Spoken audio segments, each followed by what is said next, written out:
got an '02 Chevy Cavalier. I'm replacing the clutch system due to a clutch pedal going all the way to the floor. Start by removing the battery and all this gack, so I can get to the clutch master cylinder, which is back there. Also gives us access to the transmission from the top right here. I'm going to do that before I remove any of the tires or anything. I've removed the intake line, the intake filter box. To get the filter box out of there, I had to remove a clip.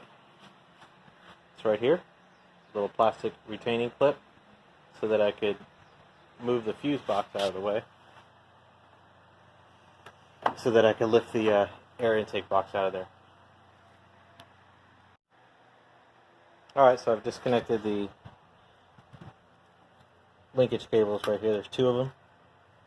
So run right there, and one just a little bit further down right here.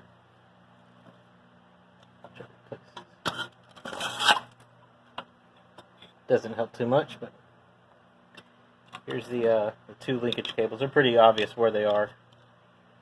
On mine, it was these little yellow-red deals. You get a screwdriver and pry them off.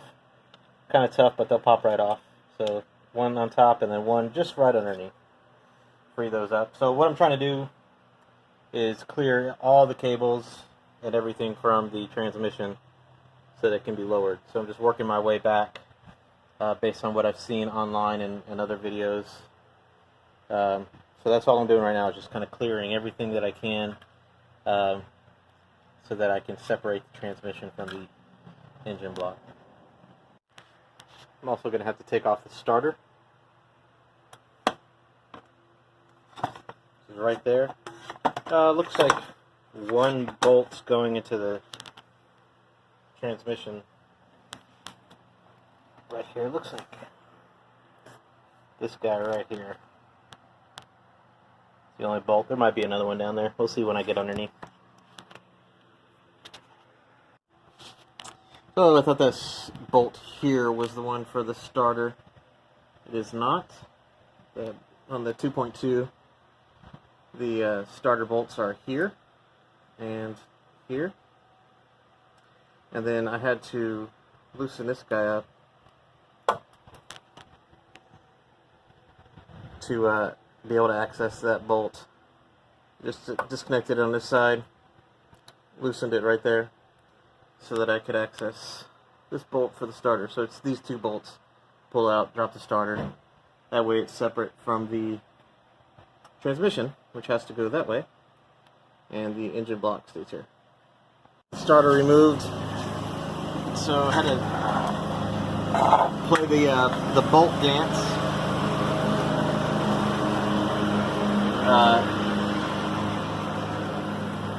Starter's just hanging here. Here's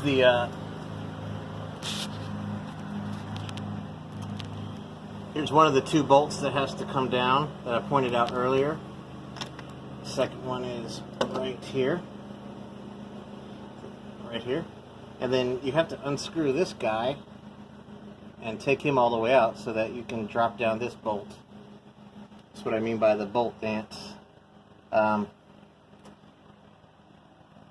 So there you have it. And then again, I had to disconnect this bar here. I've just got it back because I'm going to forget where all this stuff goes if I don't put it back. So there's the starter. I've got it suspended with some zip ties so that it's not hanging by the electrical cable. On the other side of the transmission, the top side, over towards the cabin, I've got to disconnect one more wire harness. I'm going to get at that next, and that should be pretty much all the ancillary stuff that needs to come off. Then I'm going to start working on the wheel well and clearing out this whole area to be able to drop the transmission and pull it out. So I took off the clutch cables that are right here, mounted it right here, put the screw back on there. I put the clutch cables up and out of the way. And then there's one more torque screw that's right back here that's attached to the transmission. It's holding a couple of cables. There's a sensor right here that you have to disconnect. Got it disconnected right here.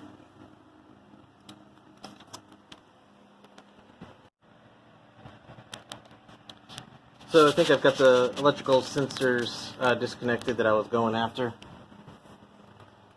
Let me slide over here. Right up in this area. There's a sensor on top. You can get to all this Gack on top. But this sensor's been disconnected. Then there's a cable, a wire, that I've tucked away up here. This cable runs all the way around and connects right there, that little white connector. So I've pulled that cable just down and out of the way. You can see the two sensor plugs. Here's the one that's sitting on top of the transmission. Here's the one that's coming over to the driver's side of the transmission. I'm just going to tuck them up and out of the way. And I think that's all this little Gack that needs to be taken out. So next is going to be to disconnect the both of the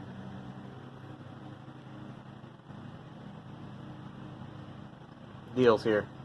This deal and this deal. Pull them out of there.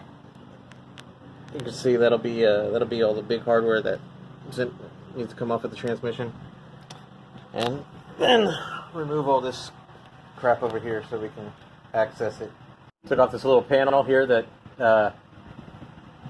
gives us access to this. It's just a bunch of little screws, and then there's some wire harness connectors on the back of the panel that have this attached to it, but once you disconnect that, that panel just drops away.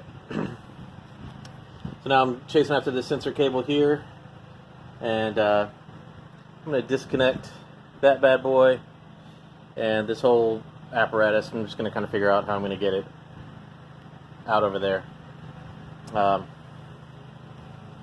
And I haven't ruled out changing the shocks while I'm in here tearing apart the wheel wells, so I might do that as well. But my goal is to get this assembly off to the side and then clear out this arm here, and then read through the manual and find out what else it says. I don't know that'll be the end of it, but we'll see. So I want to show you where I got last night. I removed that thing. There's videos on how to get it loose from the ball joint, from the tie rod arm, but basically you undo the cotter pin, take off the castle nut, and then beat on the steering knuckle, and it'll pop loose here. It also pops loose here. I'll have to rent a press to get it back in here, and this ball joint needs to be replaced, but that's not for this task right now. So the whole steering knuckle's out. I'm about to pull this drive axle. Same thing on the other side. I'll show you real quick. Now on this side, I've let the steering knuckle in. I have loosened it, just kind of move it out of the way so we can get the drive axle. I'm not interested in pulling all this out. I just want to have enough freedom so I can loosen it from the transmission underneath, which is what I'll get into in a second. In the time being, I'm going to build a engine support bracket. Not using wood, that wouldn't be smart. But I just got some all-strut today. So that's what I'm going to work on next, is building that engine support. Alright, got the engine support in there. I'm also going to support it with the jack underneath, but this will do. Going through this little hook on the block. Got it locked in, tension on it. So now I'm going to get to pulling those drive axles out. So to pop these drive axles free, I've just got a little flat iron here, and I'm going to just pop it out here, gently apply pressure up against the transmission housing here, and then pop that axle out. I can't do it one-handed.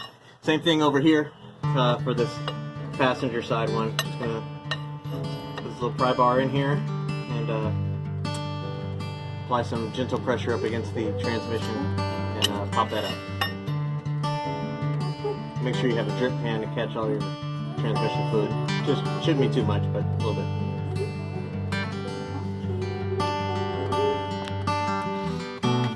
Alright, got the passenger side drive axle loose. Got a drip pan here catching all the transmission fluid. It took a little bit of effort. I used that flat bar that I showed earlier and a rubber mallet and let it have my way. And so now I'm just letting it sit to drain as much fluid as I can. I'm going to walk away for a little bit and then come back and do the other one. I was feeling a little bit awkward with just the single jack stands holding me up, so I built some braces with some spare wood that I got lying around. So make sure you brace yourself, and also make sure you just take this to a mechanic. How about that? Don't listen to my advice. I'm just showing you what I'm doing. Okay. All right, back on the passenger side. I did decide to loosen up the steering knuckle. I've just taken off the ball joint sitting right there, and took off the caliper, hung it up there. And what I decided to do, don't know if I need to do it or not, but I'm loosening up the whole subframe. So I'm just getting everything cleared out for that. Taking out the dog bone bolt right here, and I'll go get underneath and show you some of the stuff. But there's a little, let me see if I can get the camera back there. That bolt sticking up in the back with some rust at the bottom. That's just holding down a clip that has some kind of tubes attached to it, but it's attached to the subframe. So I'm disconnecting it so that when I roll the subframe or drop it or whatever, those bolts don't come out. But you can find this information online where all these screws for the subframe are, but let me just tell you what I'm doing. Loosened up the dog bone, like I said, right here. There's my finger. And then come around to the back. One bolt right here.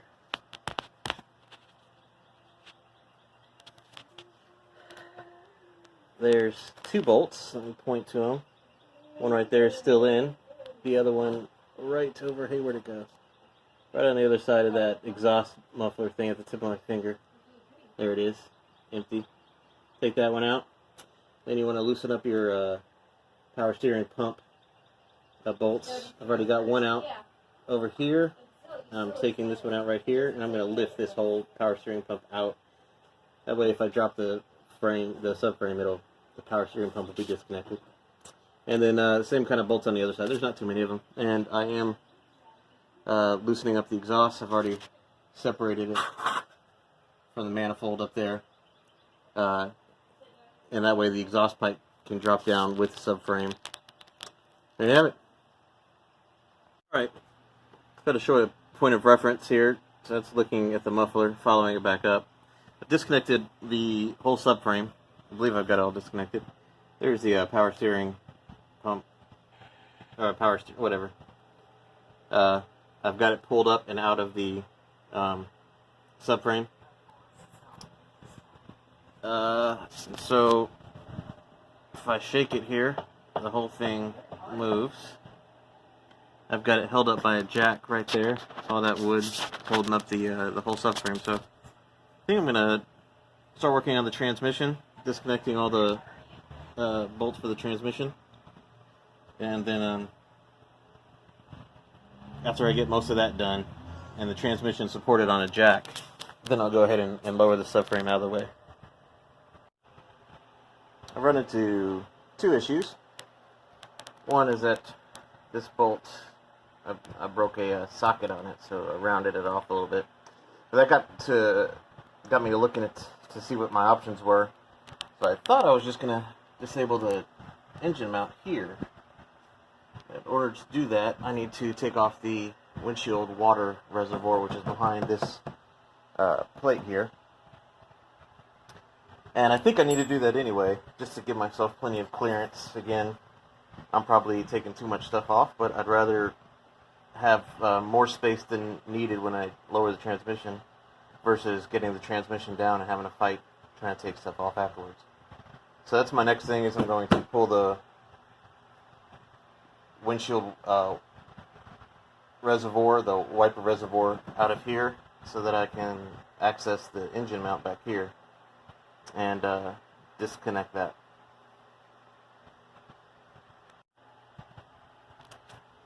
So I took off the panel cover and found one screw.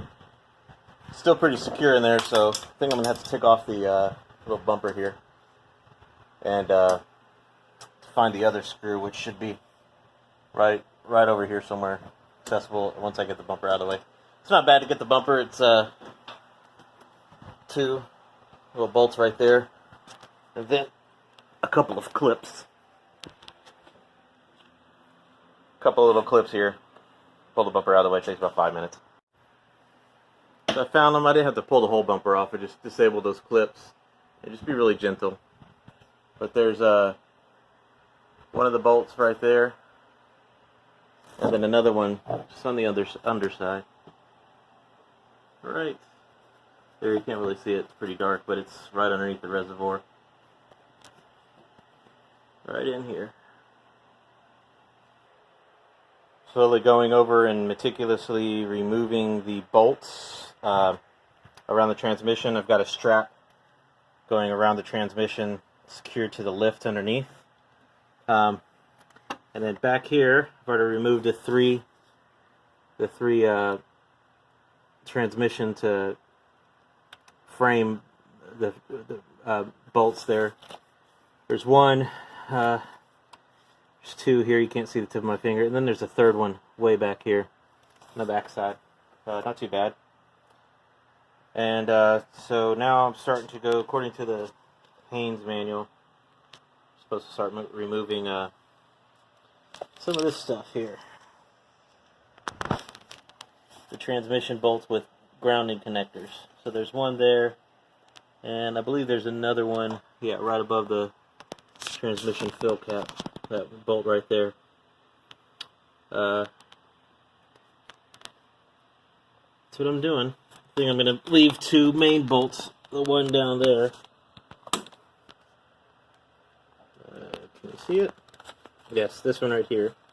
I'm going to leave that one, and it's the one on the opposite side, which should be this one here. Get my fat glove out of the way. This one to the right of the transmission fill plug. I'm going to leave those to be the last. And then those will be the first ones that I tried lining up with when I'm putting the transmission back. Coming underneath, got the my homemade transmission lift. We'll see how it works. I'm not celebrating yet. Got a strap going around it, piece of wood protecting the transmission from the ratchet strap. The subframe is loosened up all the way around. It's just being held up by another jack over there.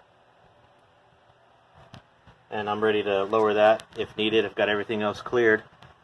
So hopefully the next time that you see this, it'll be sitting on the ground, and safely sitting on the ground. Well, there it sits. It was a pain in the butt, but mostly because I didn't realize how much I was going to have to lower the engine to get the angle right. The lift here, the jack, was holding the weight of the transmission the whole time. When I separated the engine from the transaxle, from the transmission, it was coming apart, but this I couldn't get it where the splines would back completely out. Where those splines would back completely out from the transmission without lowering it substantially. So